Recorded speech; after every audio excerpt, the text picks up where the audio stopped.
all sorts of fighters falling out of a ring, a point deduction. Exactly. It was chaotic. It was chaotic. It went all ways, but I think the crowd was the winner tonight.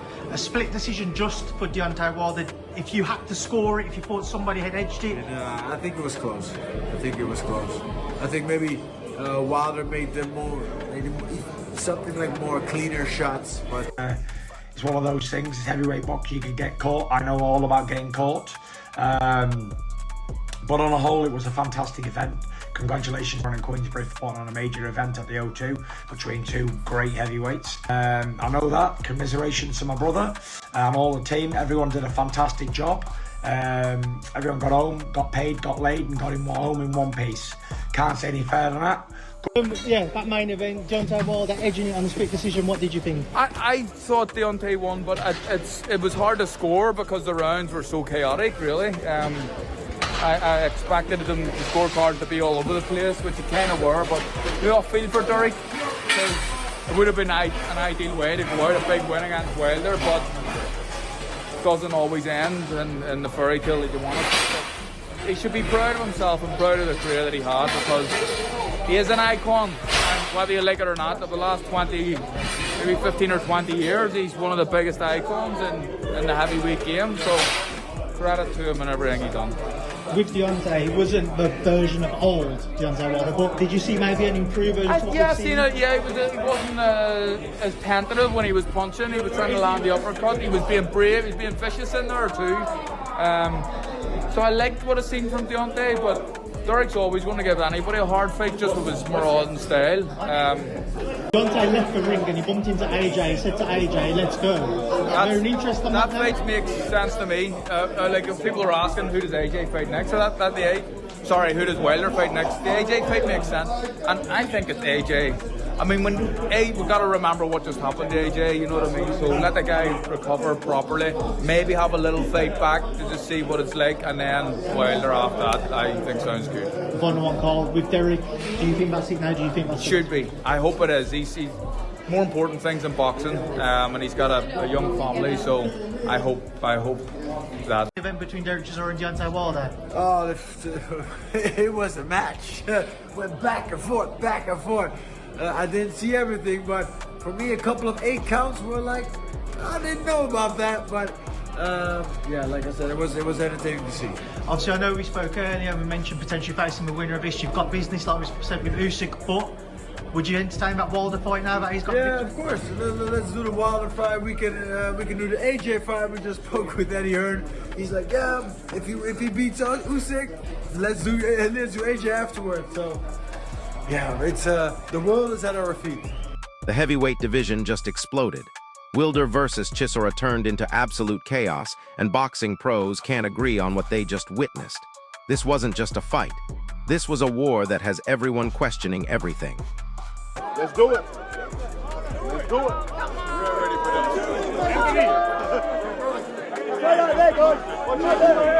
that. Fabio Wardley called it wild and messy, but still gave Wilder the nod. Here's the thing though, when a fight is that chaotic, how do you even score it? Several rounds were complete madness, pure back and forth violence that had judges scrambling. Crazy. I mean, you're looking at, if the ref was fair, you're looking at a 3rd round stoppage. It's so many things went on. I got hit in the back of the head like at least 10 to 12 different times. And then when I finally want to retaliate and hit back, you point fingers at me, Deontay, I'm like, man, this man keep hitting me in the back of the head. I'm getting dizzy at times, but I'm bouncing back. I'm getting dizzy, but I'm bouncing back. You know how many fighters got hit in the head and don't wake up tomorrow? That's why I might not even go to sleep tonight, because of the awareness of the awareness of getting hit in the back of the head, and you not waking up tomorrow, or something happening, or something forming. I feel good externally, but internally something may be developing inside of me that I can't see right now, because a referee decided to allow something to happen that it shouldn't have happened. That was one of the things the referee asked, do we have questions? And Shelley brought it to his attention. It was one of the things we warned him to not do, is allow him to hit me in the back of the head. And then it's supposed to have been a disqualification because his team ran up in the ring. I mean, damn, I'm fighting Derek and the referee. I'm like, it's crazy. If any or all of you want to look up the rules, 1, if your corner enters the ring, it's an automatic disqualification. Facts. Number 2, if you're pushed, knocked out of the ring, you have 20 seconds to get in. You are not allowed to be helped by your corner. 3, if you get hit and you're falling and you grab the rope, it's an automatic 8 count. 4, if you get hit after it's stopped, it's up to the discretion of the ref to take a point off. He takes it off him, but he doesn't treat fair. Number 5, when Derek went back and touched his eye, the ref, that's not allowed. You either stop the fight or you don't interfere. These are rules of the game, and they can be checked. And I'm glad my guy won because... Tyson Fury praised both warriors for their heart and grit.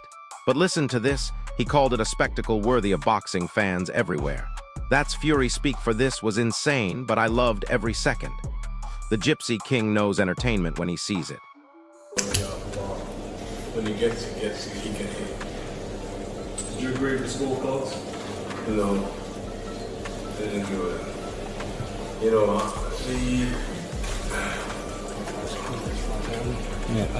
the ropes were very loose. I went on the ropes, fell into me, pushed me, the ropes, they break, and then I broke. I went through the ropes, they started counting. The second time, I took a point, and it still counted me out, but I don't understand why. Listen, it is what it is. Derek, do you think Tyson should have won the fight? Yeah.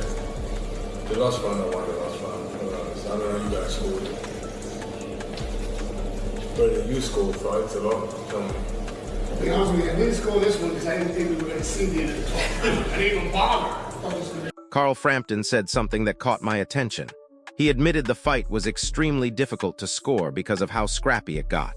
When a former world champion can't figure out who's winning, you know the judges were in trouble.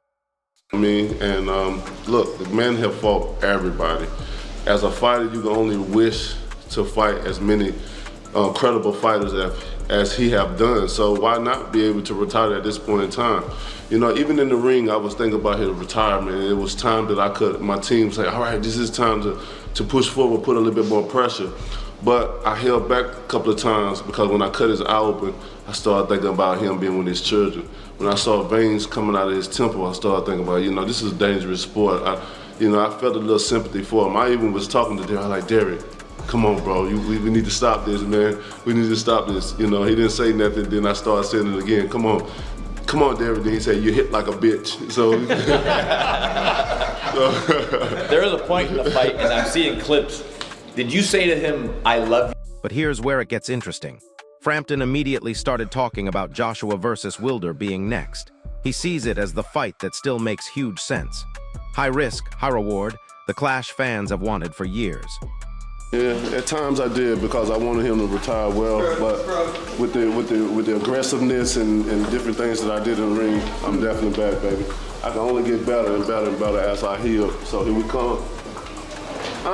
And last thing, Anthony Joshua, he gave you a bit of a bad look after you said, let's get it on. What's the situation with AJ at the minute? I don't know, he got a problem. He got a problem with himself. I think he's trying to convince himself, you know, to try to build the nerves to fight me. That's all I can think of, you know. That's the only thing I think of. I'm loved. Verhoeven Hearn called it brutal and entertaining, but acknowledged Wilder clearly took 2 or 3 rounds. That's promoter speak for this was closer than we wanted, but we'll take the win. The action kept fans hooked from start to finish. Rico Verhoeven, the Eddie legend, called it wild and unpredictable. Even he was impressed by the toughness both men showed. When a Hearn says your boxing match was chaotic, that tells you everything about the violence level. After the final bell, Wilder didn't waste time. He confronted Anthony Joshua ringside and openly called him out. "Let's do it," he told AJ, basically accusing him of avoiding the fight. The callout was immediate and aggressive. Wade Plemons tweeted something that perfectly captured what we all saw. He said it was one of the most bizarre, sloppy, and chaotic fights he's ever witnessed. Bizarre is the perfect word. This wasn't textbook boxing. This was street fight energy. Chisora admitted Wilder can hit, and that those shots were dangerous throughout. but he was frustrated about the close rounds and how the ropes played a factor. He hinted this might be his final fight, but stopped short of confirming retirement immediately. Here's the controversy everyone's talking about. Wilder absolutely destroyed the referee in his post-fight comments. He said the official should never ref again due to inconsistent calls. When the winner is calling out the ref, you know something went wrong. Chisora was heated about the judges too. He argued he was unfairly penalized for situations involving the ropes, claiming Wilder fell into him, but he got counted against. The scoring sparked major debate about what actually happened in there. Despite everything, Wilder showed genuine respect for his opponent afterward. He called Chisora a warrior and his brother, admitting that once he saw the damage, he prioritized making sure the Brit could go home to his kids safely. So here's where we stand. Wilder wants Joshua next and believes he can knock him out. The fight makes financial sense. Both men need a big payday, and fans have been demanding it for years. But after that chaotic performance, is Wilder ready for AJ's technical boxing? Drop your thoughts in the comments. Should Wilder chase Joshua next, or does he need to clean up his technique first? If this breakdown helped you understand the madness, smash that like button and subscribe because heavyweight boxing is about to get even crazier.